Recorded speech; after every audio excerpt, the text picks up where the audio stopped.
Голем е денешниот ден затоа што е голем човекот кој се родил во него. Генерации и генерации македонци му се поклонувале и уште многу генерации ќе му се поклонуваат во иднина. Бесценет е неговиот влог во македонското револуционерно дело, оти еден е Гоце Делчев, човекот кој и денес не собра, за да му ја покажеме нашата љубов, внимание и почит, нашето големо благодарам за се што стори во својот краток, но исклучително делотворен живот. Дури и по 148 години од неговото раѓање, таа наша гордост и тој наш жар со кој го спомнуваме и го негуваме неговиот живот и дело, никако не стихнува. Гоце Делчев, како голем народен трибун и апостол на македонското револуционерно движење, тоа го заслужува, бидејќи не задолжи сите нас со своите херојски и визионерски активности за иднината на Македонија.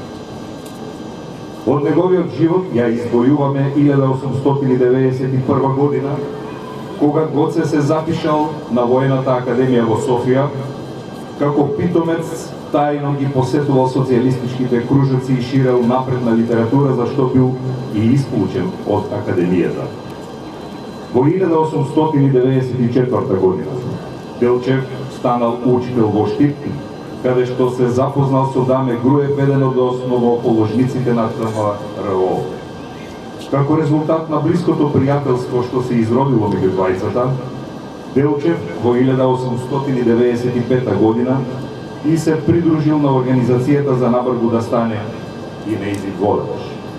Една година подоцна во Солун се одржал конгресот на македонските и одринските револуционерни сили, на кој присуствувал и Делчев. Тој заедно со Георче Петров биле ополномоштени да изработат устав и правилник за работа.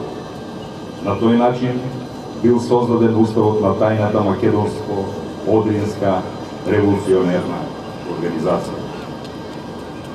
Во јануари 1898 година бил востановен Четнички институт, а за начелник на сите чети во Македонија бил назначен токму Гоце Делчев. За време на честите обиколки низ Македонија, Делчев работел на создавање организациона мрежа со здрави и сврсти бази, како и комитети и комитски чети на организацијата. Целта на тие активности на Гоце Делчев била автономија или целосно ослободување на Македонија и Одринско од османлиското робство и создавање независна македонска држава. На редовното советување во декември 1902 година, Гоце заедно со Даме Груев, Јане Сандански и други челни луѓе на ТМОРО решаваат да не се дигне фронтално востание во Македонија, туку да се води партизанско војување против османлиите. Целта, како што изјави Гоце, треба да биде не ние да ја победиме Турција, туку таа да не победи нас. Според сврстото убедување на Делчев, таквиот чекор би бил преран поради недоволна подготвеност на организацијата. Задушувањето на Илинденското востание од страна на отоманските поробувачи покажа дека Делчев бил сосема во право.